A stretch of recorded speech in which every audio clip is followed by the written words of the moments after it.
GMAB vous présente maintenant une série d'entretiens avec le docteur Amir Kadir, infectiologue et ex-député de Québec solidaire.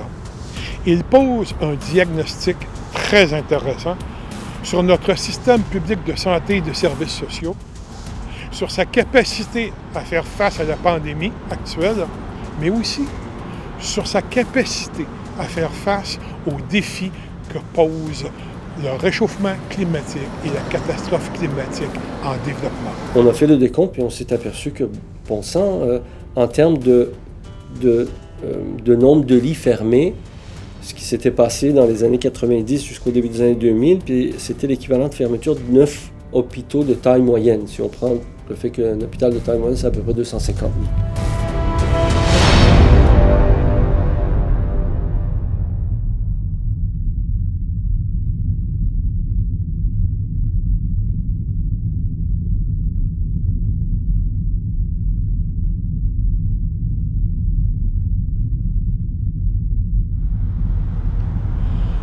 Au Québec, le système de santé et services sociaux qu'on s'est donné il y a à peu près 50 ans était peut-être pas parfait, mais son objectif était de faire en sorte que l'accessibilité aux soins et aux services ne dépende plus de l'épaisseur du portefeuille des gens.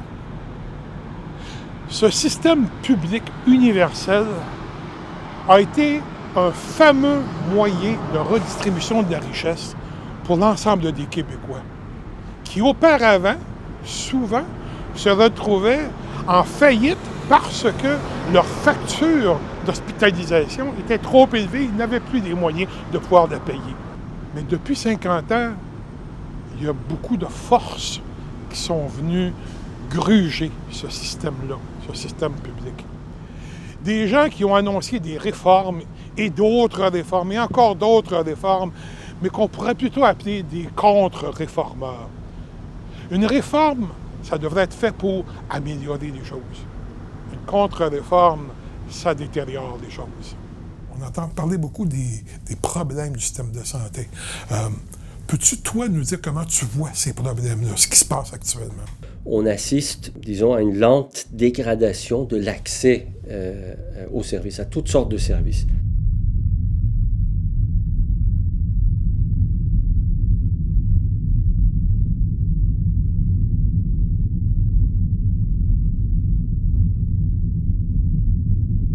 Dans ces années qui sont au début des années, la première moitié des années 90, peu à peu, ce qui était avant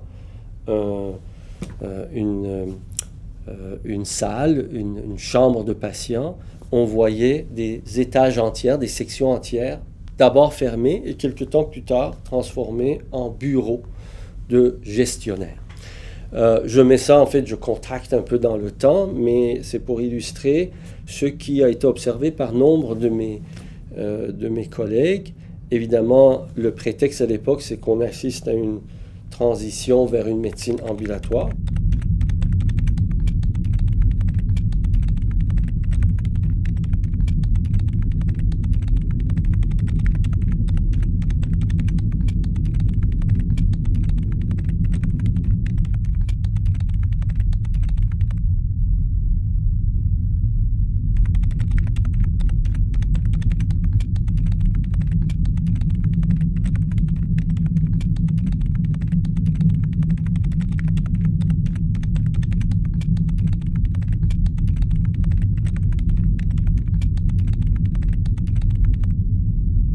Mais ce virage ambulatoire n'a pas été vraiment conséquent en termes de toute l'architecture puis la structure de soutien puis de prise en charge à domicile, qui aurait été tout à fait souhaitable si c'était fait de manière sincère dans l'objectif de servir la population.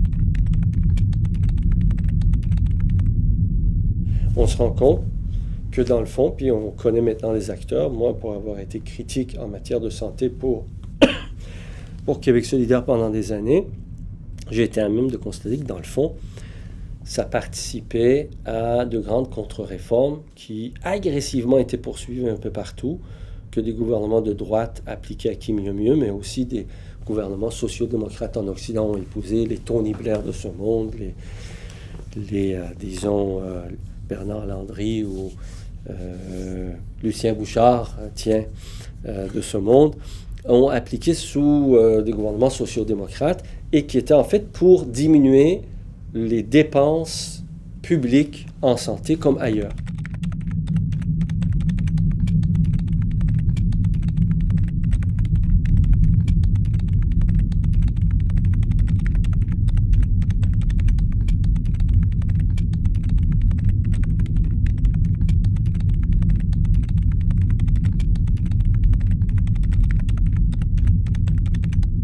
On s'est penché, mettons, au début des années 2000 ou au milieu des années 2000, à peu près 10-15 ans après le début de cette accélération de baisse des services dans les infrastructures hospitalières. On a fait le décompte puis on s'est aperçu que, bon sang, en termes de nombre de lits fermés, ce qui s'était passé dans les années 90 jusqu'au début des années 2000, puis c'était l'équivalent de fermeture de 9 hôpitaux de taille moyenne. Si on prend le fait qu'un hôpital de taille moyenne, c'est à peu près 250 lits. Mettons, au milieu des années 2000, en termes de dépenses per capita, à dollars constants, le Québec avait diminué ses dépenses en santé d'à peu près 20%. Suivant d'autres calculs un peu plus pessimistes, même jusqu'à 25%, dépendamment si on tient compte de certaines choses ou pas.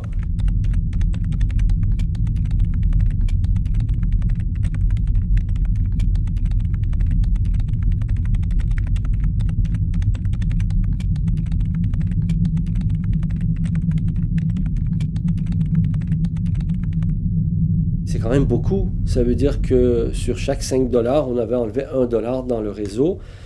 Dans la même période où tout en médecine poussait vers plus de soins. Alors, tous les besoins ont augmenté à tous les échelons, en plus du vieillissement, en plus de tout ce que je viens de dire. Puis, dans le même moment, donc, on diminue les dépenses en santé. C'est sûr que à sa face même, vous faites le calcul et la balance de tout ça, il y a quelque chose qui va aller mal quelque part. Alors, il n'est pas surprenant de voir aujourd'hui un système qui est constamment sur la brèche, étiré au maximum dans la manière dont on utilise ses ressources.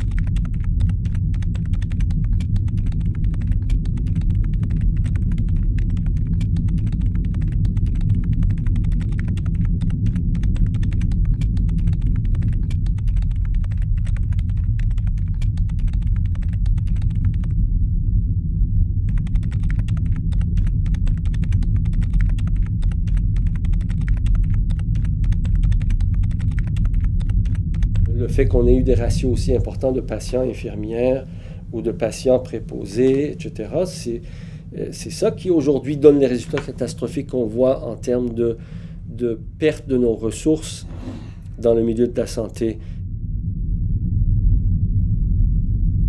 Au moment où on se parle, en septembre-octobre 2021, on est devant une véritable crise qui vient d'être aggravée par la pandémie, mais même avant la pandémie, on avait toutes sortes de problèmes qui obligeaient les gestionnaires à recourir au temps supplémentaire obligatoire. Mais tout ça, pourquoi? Parce que la situation a fait en sorte qu'on a perdu du personnel qui ne sont simplement pas venus parce que la profession était plus intéressante, entendant un peu ce qui se passait.